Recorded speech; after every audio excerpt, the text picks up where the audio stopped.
High, এবার ঈদে খুব দারুণ একটা সিনেমা মুক্তি পাচ্ছে তাণ্ডব সিনেমার সাথে, আর সেই সিনেমার নাম হচ্ছে উৎসব। ঈদের মতো একটি উৎসব নামে এই সিনেমাটি মুক্তি পাওয়াতে আমি একটু খুশি হয়েছি। কি ব্যাপার আঙ্কেল, এত চেক আউট করতেছেন কেন? কারণ এই সিনেমার টিজারটি আমার কাছে খুবই ভালো লেগেছে এবং এই সিনেমায় অভিনয় করেছেন জাহিদ হাসান, অপি করিম, জয়া আহসান, চঞ্চল চৌধুরী, সাদিয়া আয়মান, অনেকেই। কাকে রেখে কার কথা বলি, তবে উৎসবের টিজারে সবচেয়ে বেশি মন কেড়েছে আজকে জয়া আহসান। জয়া আহসান এই টিজারে একদম সবাইকে জাস্ট বোল্ড আউট করে দিয়েছে তার মারো নামে ডায়লগটি দিয়ে। এবং এই সিনেমায় জাহিদ হাসানও নতুন করে নজর কেড়েছেন।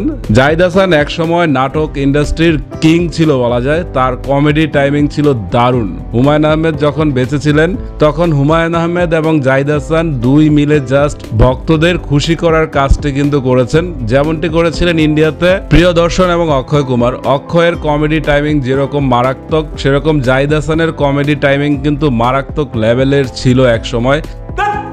কি আশ্চর্য, লোকটা রেগে গেল কেন? এবং উৎসব নামক সিনেমায় চঞ্চল চৌধুরীও কিন্তু দারুণভাবে নজর কেড়েছেন এবং সেখানে কিন্তু সে তুফান সিনেমার একটি ডায়লগও বলেছেন। তো এই ডায়লগটির একটু অংশ কিন্তু উৎসব নামক টিজারে আমরা দেখেছি এবং জাহিদ হাসান কিন্তু তখন ভালো একটি ডায়লগ দিয়ে চঞ্চল চৌধুরীকে জাস্ট স্টপ করে দিয়েছেন। এবং এই সিনেমা আরও আছেন অপি করিম, তার কথাও নতুন করে বলতে হবে।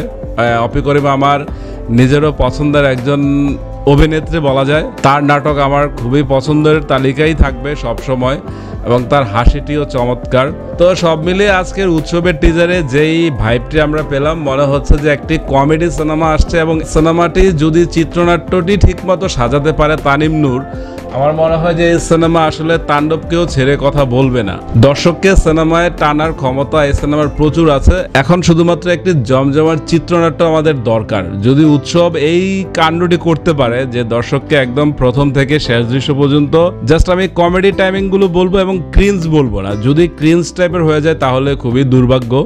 মানে দর্শককে হাস্য রসাত্মকভাবে যদি তারা কোনো সামাজিক মেসেজও দিতে চায়, আমার কাছে মনে হয় যে এটা খারাপ হবে না। তো দর্শক টানার ক্ষমতা অবশ্যই উৎসব নামের সিনেমায় থাকবে, কারণ এখানে বাংলাদেশের নাট্য জগতের যেসব তারকারা আছে তাদের প্রত্যেকেরই আলাদা একটি ব্র্যান্ড ভ্যালু অবশ্যই আছে এবং তাদের সবারই ক্ষমতা আছে দর্শককে সিনেমায় নিয়ে যাওয়ার। আজকাল টিভি খুললেই চারদিকে শুধু চঞ্চল চৌধুরী দেখা যায়, সব জায়গায় এই লোকটা কমন।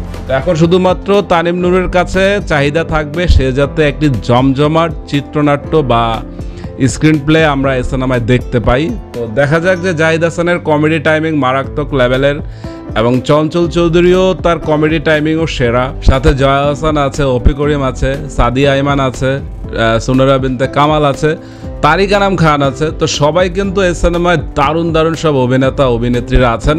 তো দেখা যাক এই সিনেমার ভাগ্যে আসলে কি ঘটে, কারণ এই সিনেমার প্রমোশন খুবই খারাপ।